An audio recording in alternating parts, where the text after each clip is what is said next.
We try as best we can to replicate the real world and industry. So actually they're not just leaving with the academic skills or the technical skills, they're leaving with the knowledge of what the sector actually is. It's how you fit within that organisation that really matters. Interviews shouldn't just be about the institute interviewing you, it should be about you interviewing them as well, and are you a right fit? Well, you don't start off on a journey without knowing where you're going. You might take a slight detour on the way, but you know where you want to get to in the end. And if you don't know where you're getting to, how can you make the decisions?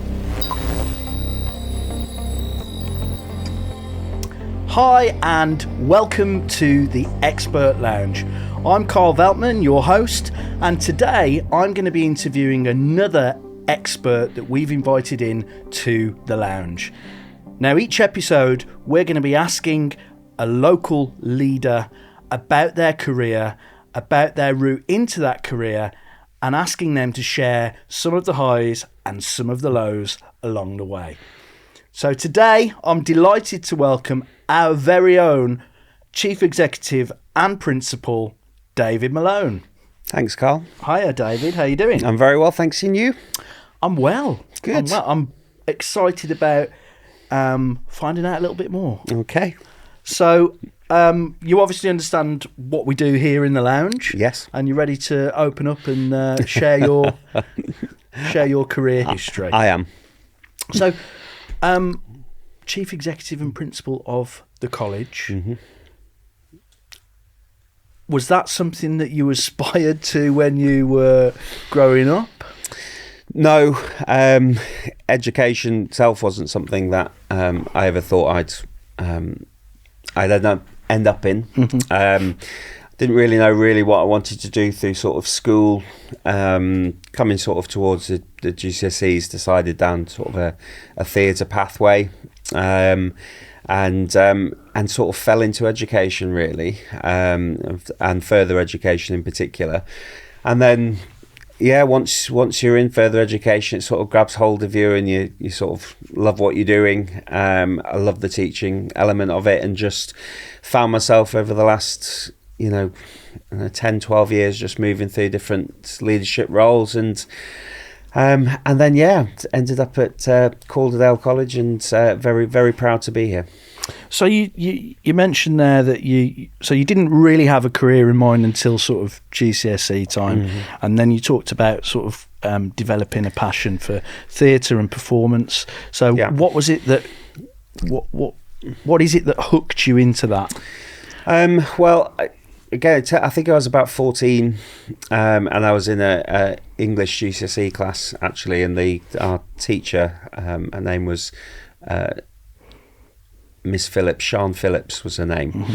and she also run the school productions, which I'd never taken part in, and we were doing a piece of Shakespeare. I think it was Romeo and Juliet. I'm sure it was, and she, being a brilliant English teacher, she said, we're not going to just read this as you would do in a sort of standard class. Mm-hmm. We're going to perform it. And I really enjoyed doing that. And after the class, she asked us to stay behind and said that they were doing the auditions for the school production of Romeo and Juliet, and would I like to audition for one of the parts. Mm-hmm. And never really thought about it until that point, and went and did it, and got the role of Mercutio, and kind of that was it then. I've got absolutely hooked, and then did nothing but join local amateur dramatics and mm-hmm. do the school productions, GCSE drama, all those different things, and then made the fatal mistake really of not listening to what I wanted to do, and did what I thought I should be doing. So I went on to stayed on at the sixth form at the school to do A-levels. Completely miserable. Mm-hmm. It wasn't the right choice. I knew it wasn't the right choice at the time, and fortunately a very supportive family, and my parents sat me down halfway through my first year of A-levels and said, you're miserable. Mm-hmm. And there's a college down the road, they do this performing arts course, why don't you go and have a look. So I went to the college, went for the audition for the course at the college, mm-hmm. and then that was it then, and that's how I sort of got into it, and then went through a different route. So I went to two colleges. So I went to Park Lane College when it was Park Lane College in Leeds, and did my BTEC. I did a HND in music theatre at Newcastle College, and then I went to University of Hertfordshire to get my degree, and then I did my PGCE through. A few years later, I did my PGCE through University of Greenwich. So, I think there's often sort of criticism around people that take creative subjects. Often, particularly around drama and dance, and sometimes they might be perceived as easier or light subjects. Yeah. What's your view on that? And what do you think that performing background has done to support you in your career development? Well, I think people that would say that haven't worked in the industry is my true belief. And I toured for many years. I run my own theatre company for years, and the hours and the work and the dedication that's needed to be able to do that is immense. And so it was certainly not the easy route. If anything, I think it was the harder route. I was often up at 4 a.m. and not back till near midnight once you were touring and striking sets and moving to different theatres and venues and those sort of things. So it was not an easy route at all. And I absolutely loved it. And I only fell into education because a friend of mine worked in the college and asked if I would come in and talk about touring and talk about theatre, and I just loved it. I spent the day in the college talking to the students, and sort of one of those terrible cliches of going home and saying, this is kind of what I'm going to do with the rest of my life, really. So yeah, no, the creative industries, I know in some areas it's probably had a lot of underinvestment as well, but it's what we all enjoy doing, isn't it? Everyone goes home and, well, most people go home and either listen to music or watch the TV or go to the theatre. All of these are the creative industries, and we see a massive growth area, especially within this area for the creative subjects. And I know that you're a confident presenter. You've got strength in your communication skills. What was it about that background that helped you develop that? Yeah, I mean, it's, and again, using those old phrases of sort of the softer skills, really, but those transferable skills, if you want to use that as a better phrase, is you have to, if you're a performer, you've got to have a level of confidence. You've got to be willing to speak to many people, but it also just gives you tips and hints of how to present something, how to get your ideas across, how to engage with individuals or an audience. And actually, if you think about teaching in particular, it is a performance, isn't it? As a teacher, you are stood in front of a large group of people. You're trying to connect with them. You're trying to get them to engage with you.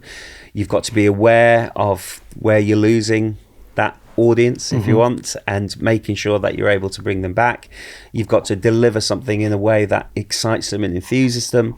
So I think that's just why teaching just was a natural progression. And I think a lot of the skills that I learned through the colleges and universities and through performing has just naturally transferred. But I think, again, one of the things, and I was talking to somebody about this, so they were asking me about esports, and they said, well, what is esports? Is it just sat down playing computer games? I said, absolutely not. It's like saying, is sports just about going out and playing a game of football? Of course it's not. It's about anatomy and physiology and nutrition and business and entrepreneurship and starting your own business and being self-employed, and actually it was those skills at college in particular. If it wasn't for the business elements of the course that I did in my BTEC, I wouldn't have had a clue of how to start my own theatre company. And actually that was one of the most fun times and best times of my life. It was running that, and it was the other skills that I learned on the course, not just the standing up on stage and performing. And I guess there's been times when you've gone for roles, on paper you may well have the same qualifications, same experience as someone else. Yes. But it's those soft skills that have perhaps given you the edge. Absolutely, yeah. And you're right. It's interviews should be interviews. There shouldn't be auditions. But how you come across, how you're able to put your message across is really important. So I think whenever I've interviewed for roles, I think as much about the presentation and how that will be perceived as the information that you're putting across, because it is, you've got to show the best side of yourself. And actually, I think those skills, have helped me further in my career. So you talked about, being in front of a class, that sort of engaging, dynamic delivery. Do you miss it? Oh, yeah, absolutely. Nothing beats the especially that feeling when you've had that fantastic class and they've really got it, and you really felt that the students were engaged all the way through, and you feel that you've made a difference that day. It's that instant. You get more of that instant feeling of the impact that you've had. This is the first job. This is the first role in FE that I've not taught. So even in my previous role, I was for nearly 5 years as the deputy principal, I still taught. I was able to teach on a Friday afternoon, sort of that graveyard shift, but I absolutely loved it. And I still do some guest teaching on the weekends and things just to keep your hand in, really. It's because I do genuinely love it, and I miss it very much. So yeah, I'll always jump at the opportunity to jump in front of a class. So obviously I'm working in the same sector, and I've got a kind of insider view of how people that are teaching often do really well in that role and then progress into leadership roles, sometimes without the sort of prior experience of that or training and development. How did you move from teaching into leadership, and what support and development did you get? Yeah, my first full-time role was in a really small department, a real small performing arts area. It was a gateway college in Leicester, and it was just before we were about to move to a new build, and the idea was to grow this provision. So it was a really exciting time. So there was me and one other teacher, and she went off on maternity, and just at the time we were moving to a new college and slightly growing, so they asked me to step up into sort of the curriculum leader sort of role, my first role sort of in leadership and management. And I had an amazing head of faculty, absolutely fantastic, and just sort of took us under his wing, really. I met him every week and spoke to him about, this is what I'm thinking of doing, and was really open and, tried not to just make the decisions and, seek advice and so, yeah, having that person that you can go and speak to. And even now, I've got a mentor, somebody that's done these roles for 20 years. Why wouldn't you go and speak to them? Why wouldn't you ask for that advice? And I think the fact is you're never the finished article ever, and there's always going to be things that happen that you've not experienced before, and that people are looking to you to sort it out and have the answers to it. And sometimes you need to rely on other experiences and other people with that experience to help you make the right decision. So you've progressed through a variety of roles, and you've gained a lot of experiences, I guess, from doing that. Has there ever been a time when you've faced a challenge and you've thought, I don't know what to do? Yeah. I don't know how I'm going to get through it. I don't know how I'm going to bring people with me, or I'm going to get through this problem? Yeah, yesterday. No, it's all that there's some things that are thrown at you from completely left field, and you can't see it coming. You didn't know it was coming. It might be a government policy shift. It might be a change in funding. It might be that you've got a small area and the member of staff is away and you've got nobody to cover. There is so many different areas in such a large organisation where sometimes you just sit there and you think, I don't, at this moment, I don't know what to do. But that's when you rely on the people around you. And actually that's when you pull everybody in, you pull your teams in, and you say, right, this is the problem, and actually let's do that discussion, and you get the ideas from as many different people as you can, and the role isn't about making the decision. The role isn't about being the one with the answers. The role is about getting all of the information from as many different places as possible, trying to put it together and coming up with something that does as many of the positives as it possibly can. But if you think you can sit in the office and you can send out an email and that's the decision that you're making, or just make that, you won't last very long. So you're sort of reflecting there a little bit on what attributes you need to be a good leader. What are they? Humility. You don't know all the answers, and actually you're stronger with the team. I think you've got to be communicative. You've got to be willing to stand in front of people with good news and bad news, because a lot of the job is bad news. We haven't got the funding increase. We can't do what we wanted to do. We can't build that new build. We can't increase pay to this level. We can't do. So a lot of it is tough, but it's about how you communicate it and the reasons behind it, and ensuring that people know that these are the plans. This is what you want to do, but there's an awful lot of things that has to happen in order for us to be able to get there. So I think those communication skills are really important. I think resilience, I always struggle with the word resilience, because people say it's about building resilience. But actually there's, if you think of resistance in the scientific sort of term, you test something with its resilience until eventually it snaps.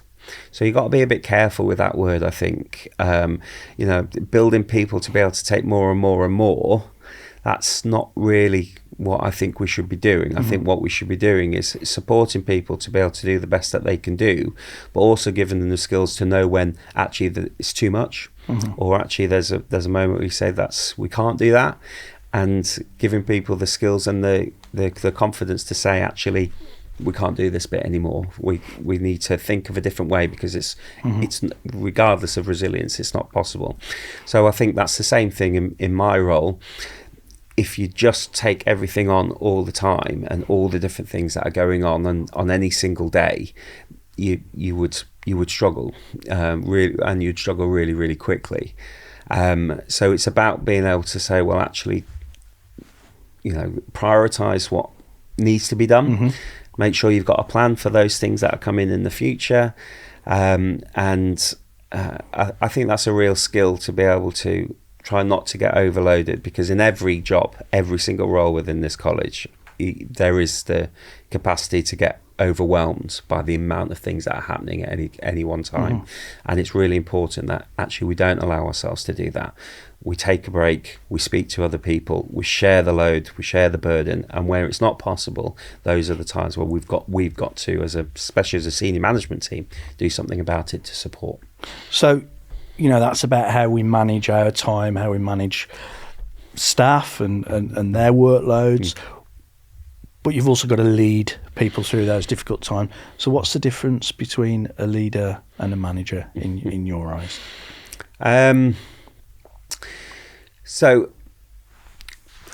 Or are they one of the same?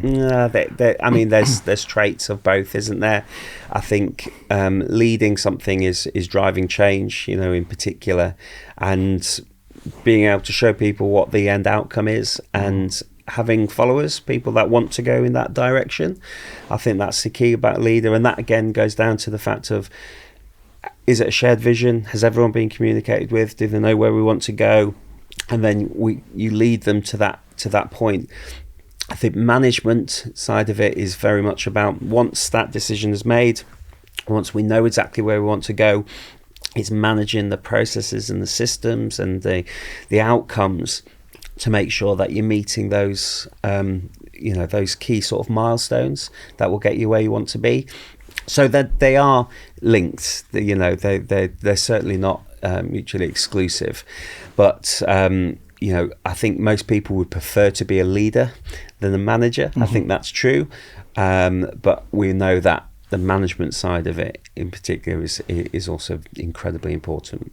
So CEO role, whether it's this organisation, another large organisation, is it a myth, or is it true that the buck stops with you and you're the ultimate decision maker?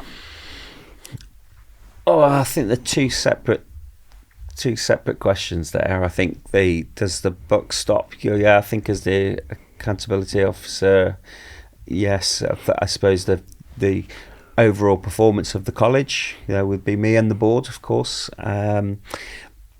But ultimate decision maker, absolutely not. I'd hate to think that actually that's what I was, the ultimate decision maker. I think, again, going back to the point, a lot of people within this college, in fact most people in this college, will know better what needs to change and to be able to support them to do their role. Mm-hmm. My job is to listen to that and then implement those things, and to try and do the best that we can for as many different people as possible. So in the end, the senior leadership team or the college management team or the governing body will listen to everything, we'll put forward suggestions of what we think, and then hopefully as a collective we'll make that decision. Mm-hmm. Are there moments where you've got to go, right, it's A or B here and we've got to do it? Yes. And I suppose that's when I would have to make that decision, but it would be based on so much feedback and so much recommendations from the team that we work with. Just going back a few comments, you were talking about sharing a vision and having people following. And I guess that's really about strategy and putting a strategic plan together. So how important is it that a college or an organisation like this has a strategic plan, and how do you go about building that? Yeah, so it's essential. And I think I said this to all of the team here at the college when we sort of had our launch day on March the 16th this year. I said, well, you don't set off on a journey without knowing where you're going. And that's what strategy needs to do. It needs to say, this is where we want to be, this is where we're heading to. And then every decision that you make, so yeah, you might go off on a quick, you might take a slight detour on the way, but you know where you want to get to in the end. And if you don't know where you're getting to, how can you make the decisions? That's best for the people in the college, that's best for the students, that's best for the local community, the stakeholders. So the strategy is absolutely essential. But I think I think as a college, what we've done is we got all the feedback from pretty much every single member of staff that we have here at the college. Everyone's been part of it. We spoke about, what was important to people, and I think that is all now reflected in our 3-year plan. But now the hard work really begins. It's about making that plan actually happen. And as I say, there is going to be moments. It's not a straight line. It's just it isn't a straight line. It will weave here and there, and there's going to be surprises along the way, but we've just got to remember what our end goal is, and we'll get there. Obviously I've been part of that group that have contributed to the strategic plan. So we've got 6 P's. Yes. What are they, and why are they important to us here at Calderdale? We wanted something that we could easily, like a hook, like you'd say again within teaching, that hook that brings people into it. So we started with, what's probably our most valuable asset is our people, the people that work here, all the team, all the staff, our students, our stakeholders. And so, that was the first sort of thing for us. The next one was place. And actually Calderdale College is essential to Halifax, Calderdale, West Yorkshire. It's absolutely essential what we do here. And from the first day I walked into the college, on the first day of my first interview, when I spoke to students, when you were waiting in the reception, you asked them what they thought, and the pride that they take within the college and what it means to them comes across really clearly. So we wanted to make sure that place was really significant in our plan, and that we never forget about the community that we're serving. Then we went into performance. So it was that, what are we going to base our performance on? Achievement rates would be the usual thing, but it's kind of like the Ofsted side. you shouldn't focus on Ofsted. You should focus about doing the best thing for the students, best thing for the staff, best thing for the college. And actually, if you do all those things, then the Ofsted will take care of itself. Same with outcomes is important. So how do we judge our performance? Well, we judge it on feedback. We judge it on retention, both students and staff. We judge it on, the improvements that we make to the infrastructure and the capital and our financial performance. So there's so many different sort of performance elements within there. Then you've got partnerships. So we would be nowhere without the partners that we're working with, and even more so now with T-levels and work placements, industry placements, apprenticeship provision, adults. It's absolutely essential that we are creating these partnerships throughout the local area and wider nationally to be able to bring those benefits back into the college. And then you've got Planet, which of course is all around our sustainability, green agenda, green skills. We've got a £7.5 million transformation project. You can't miss it. It's the whole building is scaffold at the moment, but that is all about keeping the warmth in, keeping the water out, LED lighting, reducing our carbon footprint. And our next actual full staff event is all about sustainability, is all about green skills, bringing it into the classroom.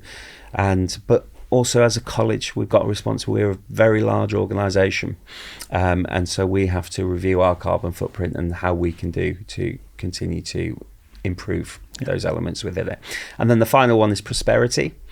And the reason I put that last is if you do all the other things, kind of goes back to it. If you do all of those things right, you're doing the best thing for the staff, best thing for the students, best curriculum plan, you're working with the best partners, you're creating great outcomes, then that will allow us to prosper, both financially, more students, more income for the college, better partnership working, more opportunity for grants and additional income coming in. So we want to prosper, but you can't focus on that bit. You've got to focus on getting the service right and the college right, and that will allow you to prosper in the future. And you just talked about partnerships there and how important they are. So what are the partnerships that we're looking to develop here at the college? What sort of value do you think they're going to add to Calderdale? There's quite a lot of exciting stuff happening. There is, yeah. I mean, I think you've already, on the previous podcast, you interviewed Brendan, who's the chief exec of the NHS Trust, and actually we're working really closely with the hospital. Health is a key area for us, and it's creating that partnership. And just from having those initial discussions, that has grown, and then we sort of formed a partnership with the council, the NHS, and the college, with Robin, who's the chief exec of the council. And so those significant partnerships will really help because these are very large organisations.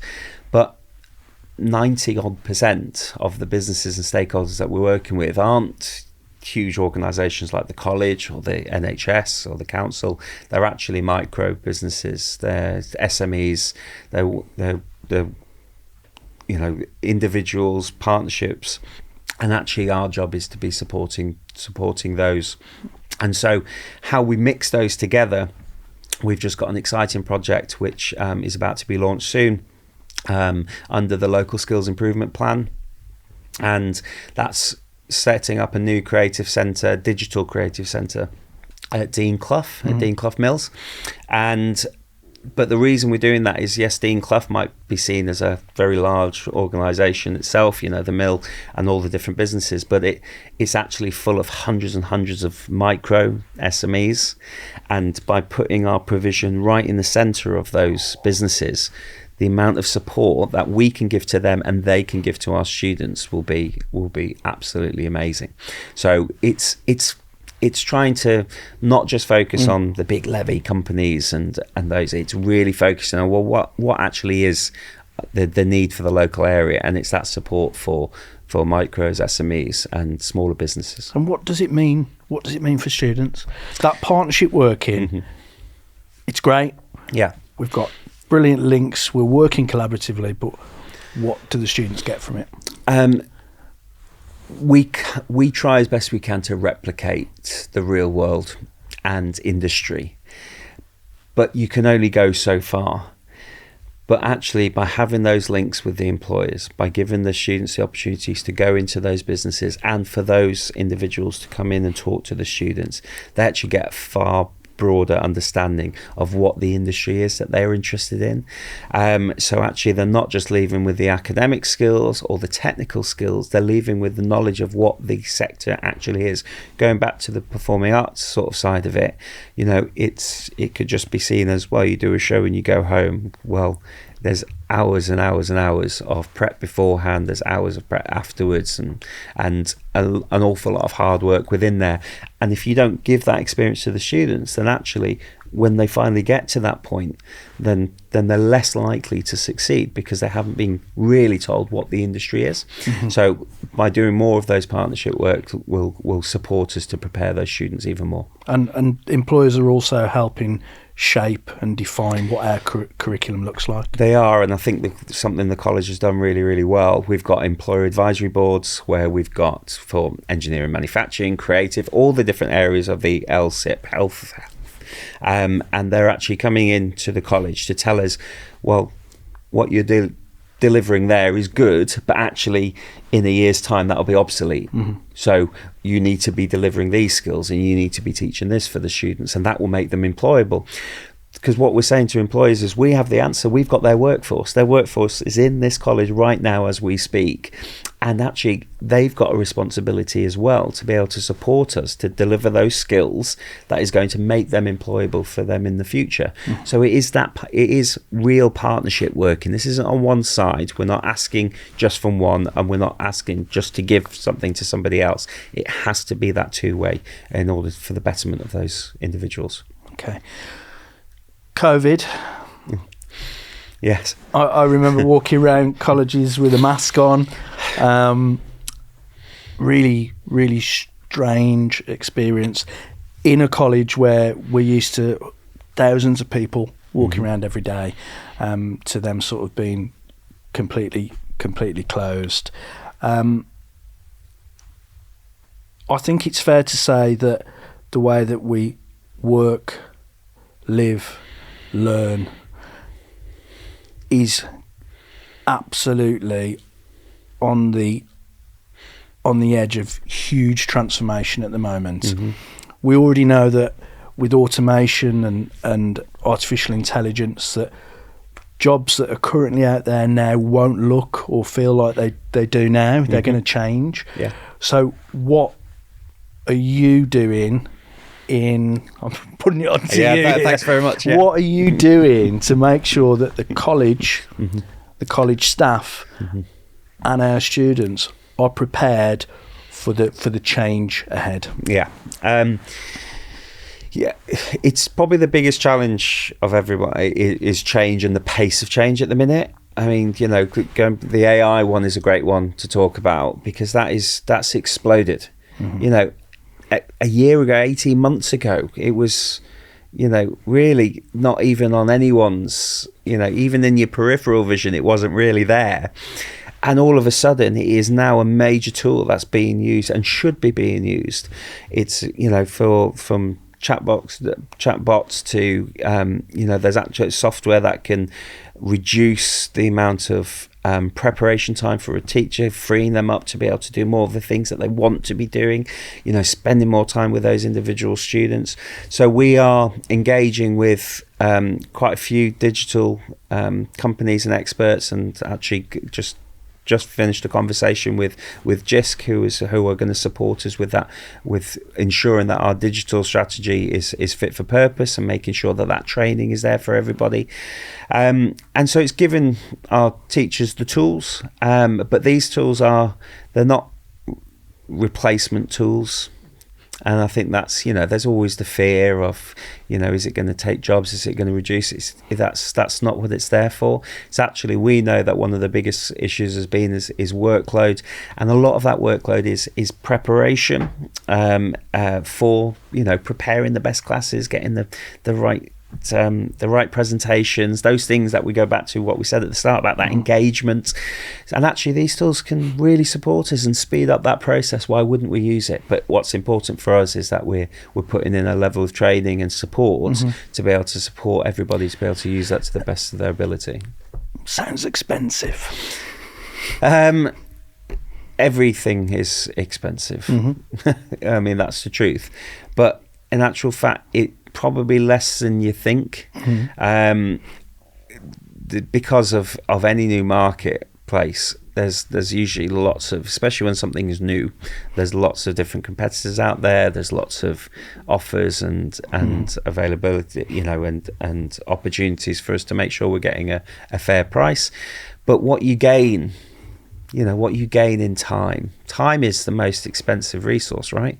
Well, if you can save that time, what difference are you going to be able to make if that teacher can spend, I don't know, an extra 40 hours, not in a classroom, but 40 hours of time when they can be thinking about the students, supporting them one-to-one, having those discussions, speaking to their colleagues, doing, and actually feeling like they've got time to do the job effectively, then actually that's the benefits of that for the organisation far outweighs the financial cost of bringing in these systems.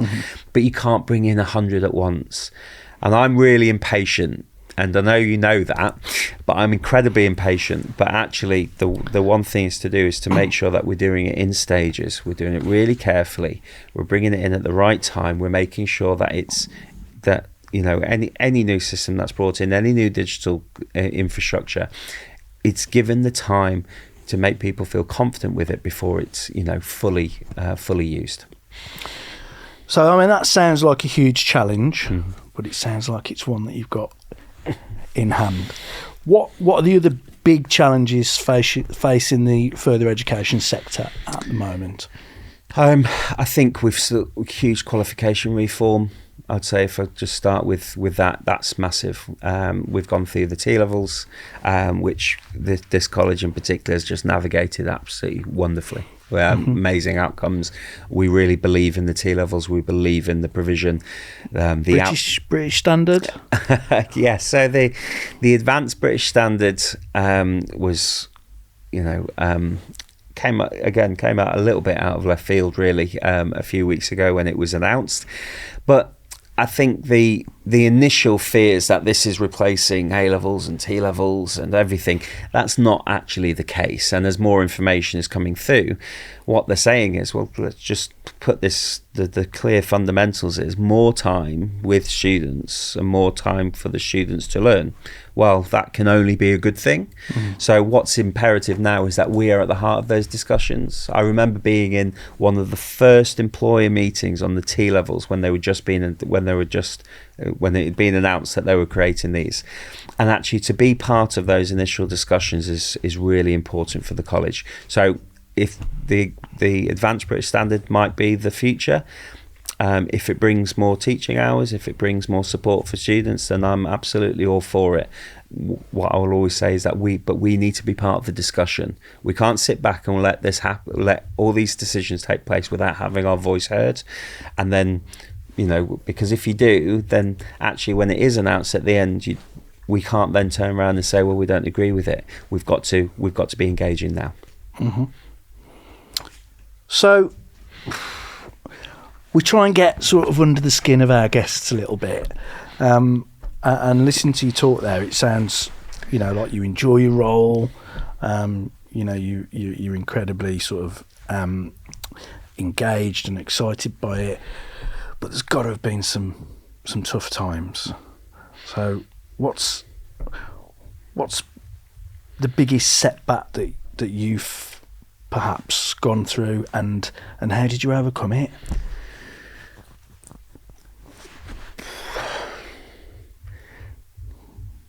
Well, I think the biggest setback, I won't go into all the details about it because it probably would be wrong for me to do that, but I think I'd had an opportunity of a role, and that was it. This was it. This was perfect. This was probably not really looked into it as much as I should have done.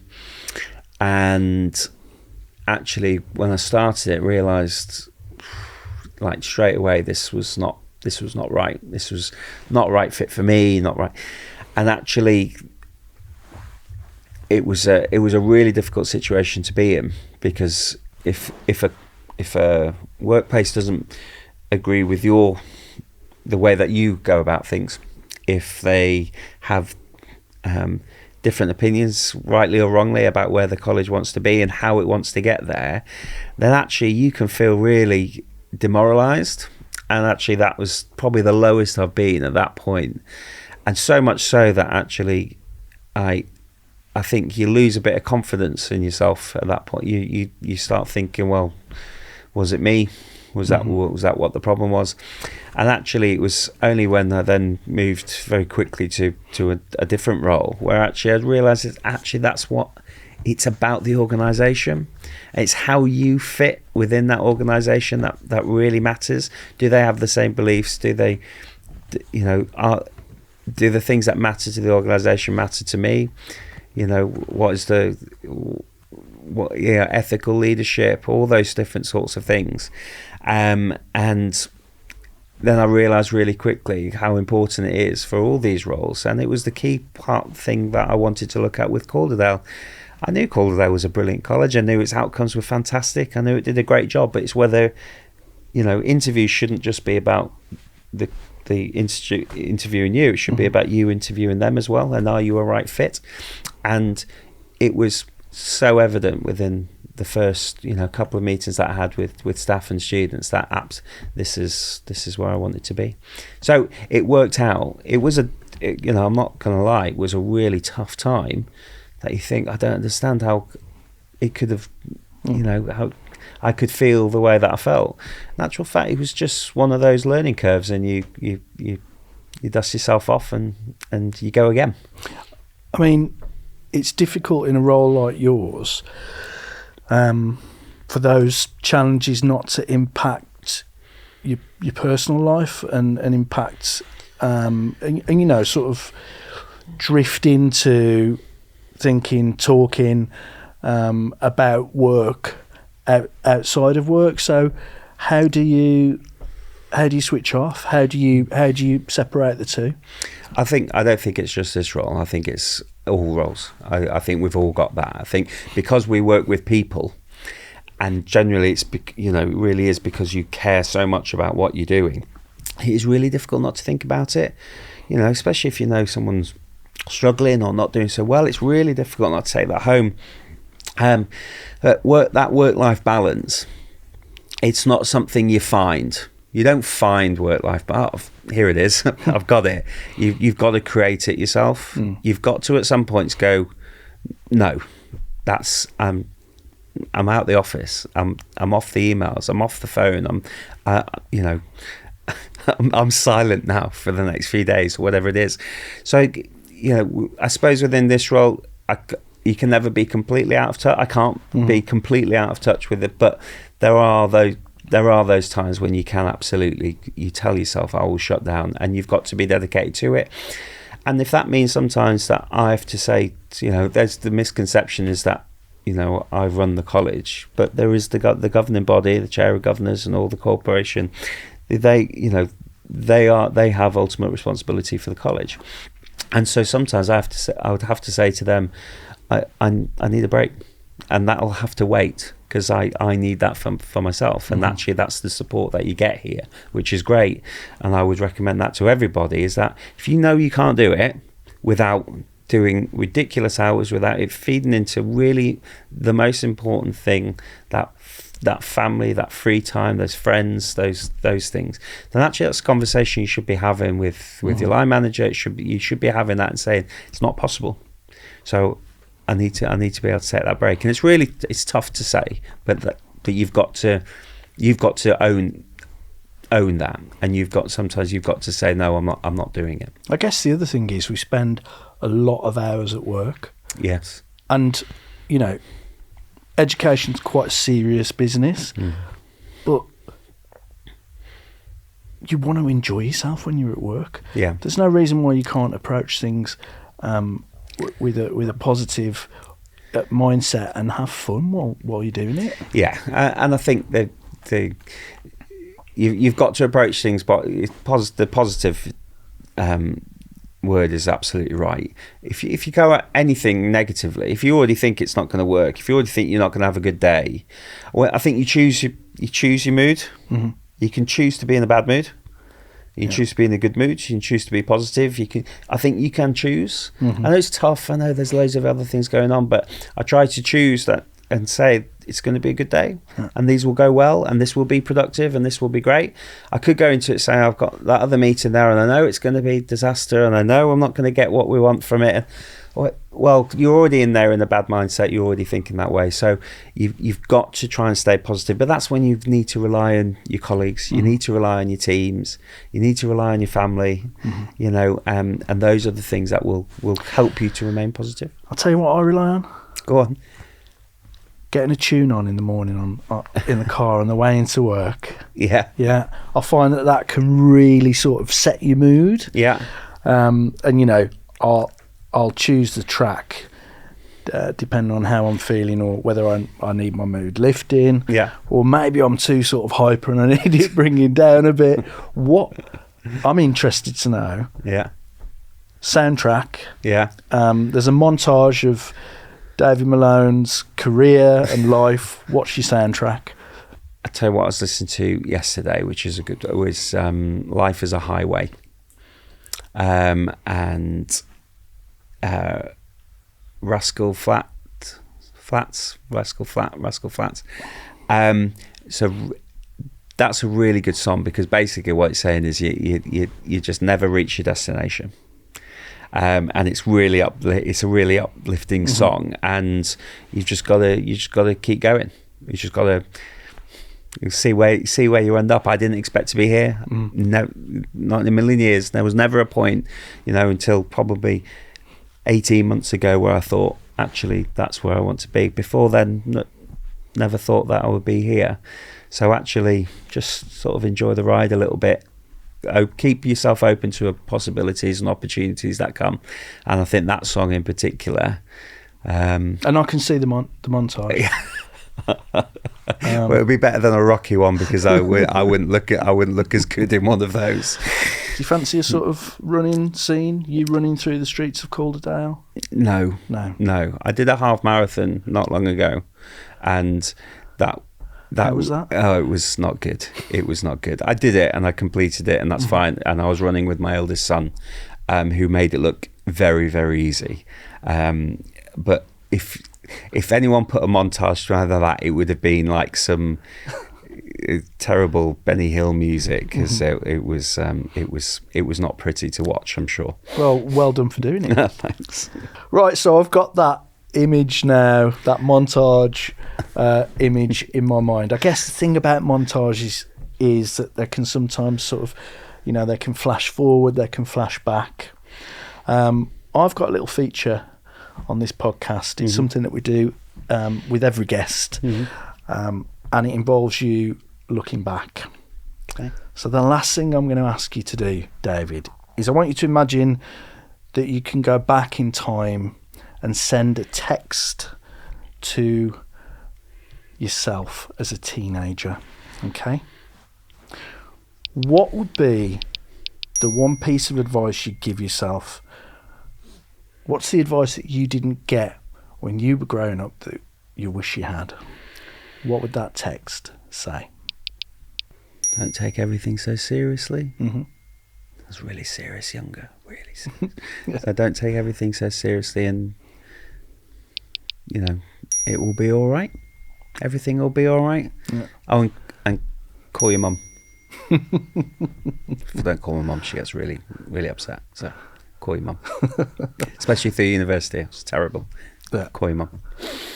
Excellent. Would teenage David listen to that advice? Absolutely not. No chance. Okay. David, thank you so much. Thanks ever so much, Carl. Been great talking to you. And you. Cheers. Cheers.